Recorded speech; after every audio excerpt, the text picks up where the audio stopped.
Beheaded James Foley, the executioner speaking with a British accent in the video. It is a disturbing reminder that ISIS is recruiting members from Western nations. And former UN Ambassador John Bolton joins us. Good evening, sir. Good evening. Prime Minister David Cameron coming off vacation, rushing back to London.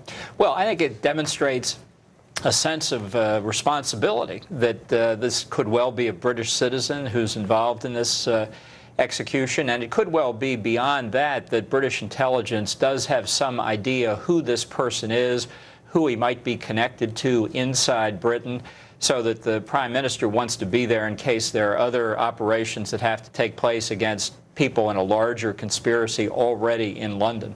You know, I assume that they're doing a very sort of sophisticated analysis on the accent, because even, you know, an American speaking, you can tell whether the person's from the South and the Midwest or the East. I mean, imagine they're doing everything they can to almost identify the neighborhood. Yeah, I think they want to find out what locality, what nationality this person's parents were from. Did he come as a small child? Has he been there? And, you know, there's a question whether they have other videos or tapes or intercepts or whatever of this person in other contexts, too. All right. What do you make of the breaking news tonight that the Pentagon has released the information that they had a failed rescue mission, supposedly trying to get perhaps Mr. Foley? I think this is a stunning breach of security for the United States, obviously ordered by the White House. I cannot conceive of the Pentagon releasing this on their own.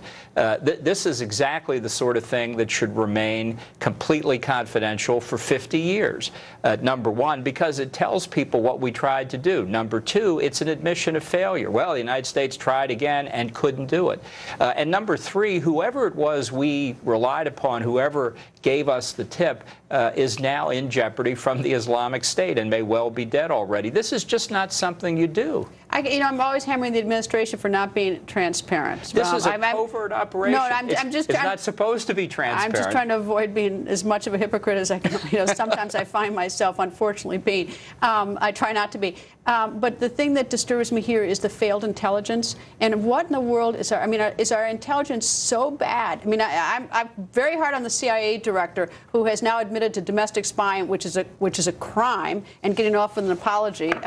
You know, it's like, is our intelligence that bad that we could show up on a rescue mission and nobody's there? Well, it's happened before. It happened in Vietnam. We know these things are possible. But I think over the years, our intelligence, our ability to gather intelligence through the United States and its agents itself has deteriorated markedly. And what we need is a vast expansion of our own intelligence gathering capability, not relying on other countries. Do you think this was information about the failed thing was released for political reasons? Is it to make it look like the administration was really engaged in trying to find him? Is that why? I can't think of any other reason to release this. It's the whole nature of clandestine operations rests on the belief that you can conduct an operation and keep it from coming out.